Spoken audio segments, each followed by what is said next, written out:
एक काम करते हैं, यहाँ से अब हम 4 का चौका का ट्रेड शुरू करते हैं, सीक्वेंस शुरू करते हैं और क्रम आपकी स्क्रीन पे है जिस क्रम में ये ट्रेड्स पिक किए जाएंगे। और पहला ट्रेड आएगा सस्ता ऑप्शन, और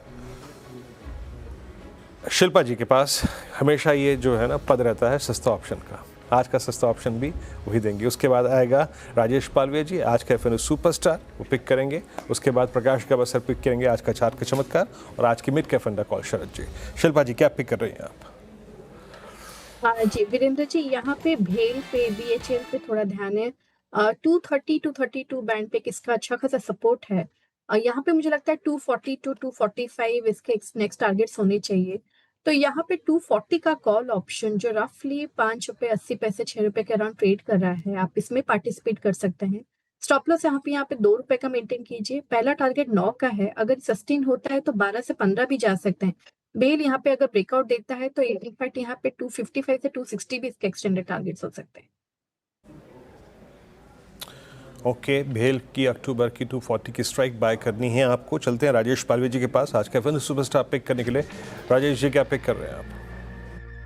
तो वीरेन जी, यहाँ पे ऑयल मार्केटिंग कंपनी में बीपीसीएल पसंद आ रहा है। यहाँ पे एक ब्रेकआउट आते हुए दिखा है, और जिस तरीके से अगर हम देखें तो सारी ऑयल मार्केटिंग कंपनी में पिछले 2-3 हफ्तों में लोअर साइड से एक अच्छा बाइंग इंटरेस्ट बनते हुए दिखा है। बीपीसीएल फ्यूचर्स बाई किए जा सकते हैं। अपसाइड के टारगेट यहाँ पे हमें लगता है अक्टूबर फ्यूचर में आ सकते हैं 348 350 की तरफ। डाउन साइड में स्टॉप लॉस रखना होगा करीब 335 के आसपास। बीपीसीएल शानदार रैली आज इस पर्टिकुलर काउंटर में 5% करीब चढ़ गया। गाबा सर, चार्ट का चमत्कार बताइए, नेगेटिव साइड पे दिख रहा है चमत्कार या पॉजिटिव साइड पर? पॉजिटिव मेरे ख्याल से होना चाहिए, और स्टॉक होना चाहिए मेरे ख्याल से बीपीसीएल। इसमें एक ब्रेकआउट मिला है, ट्रेड करा है। बीपीसीएल अभी दिया ना पालविया जी ने एफएनओ सुपरस्टार के लिए। पकड़े गए गाबा सर आप। दूसरा स्टॉक, सॉरी मैम, ओके ये निकल गया, कोई बात नहीं। भारत फोर्ज दे देते हैं, चलेगा ये? बिल्कुल दौड़ेगा। भारत फोर्ज 1224 के आसपास ट्रेड करते हैं, और ब्रेकआउट मिलना चाहिए। यहाँ पर स्टॉप होगा करीब 1212 का, 12 रुपए का स्टॉप रहेगा। Target 1260 Bharat forge. ओके, 1260 के लिए भारत फोर्ज में दाव लगाने की बात कर रहे हैं गाबा सर। मिड कैप फंडा शरद जी बताइए, मिड कैप फंडा के लिए क्या चुना है आपने? जी, आज का हमारा मिड कैप फंडा है IFB industries. Company consumer durables और ब्लैंकिंग कंपोनेंट्स ऑटोमोबाइल इंडस्ट्री के लिए बनाती है। कंज्यूमर ड्यूरेबल्स में फ्रंट लोडिंग वॉशिंग मशीन में एक तगड़ा मार्केट शेयर है 34% के आसपास का, और कंपनी कुछ एक्सपेंशन कर रही है लॉन्ड्रेट्स और कमर्शियल लॉन्ड्री सॉल्यूशंस में, होटल्स, हॉस्पिटल्स और गवर्नमेंट इंस्टीट्यूशंस के लिए। उसका फायदा आने वाले समय में नंबर्स में साफ साफ दिखना चाहिए। नए product innovations, introduction of new appliances भी कंपनी फोकस कर रही है। टायर 2 टायर 3 सिटीज में पेनिट्रेशन बढ़ाने की भी योजना है। इसके अलावा कॉस्ट रिडक्शन वगैरह करके EBITDA मार्जिन को 10% के ऊपर FY26 में ले जाने की योजना है। आफ्टर सेल सर्विस और चैनल एक्सपेंशन की भी बात कंपनी कर रही।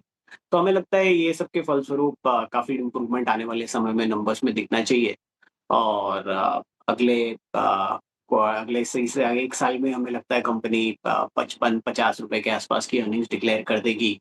40 का मल्टीपल मिलना बहुत मुश्किल नहीं होना चाहिए। तो 2200 रुपए के शुरुआती लक्ष्य के हिसाब से आईएफबी इंडस्ट्रीज।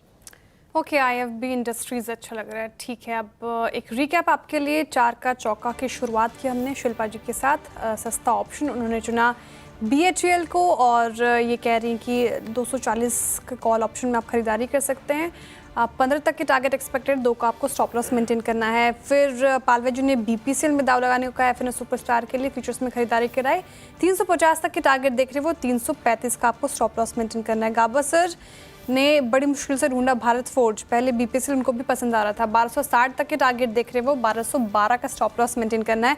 मिड कैप फंडा के लिए अभी आईएफबी इंडस्ट्रीज चुना है, लंबी अवधि के लिए अच्छा लग रहा है ये काउंटर शरद अवस्थी जी को। चलिए अब एक और काउंटर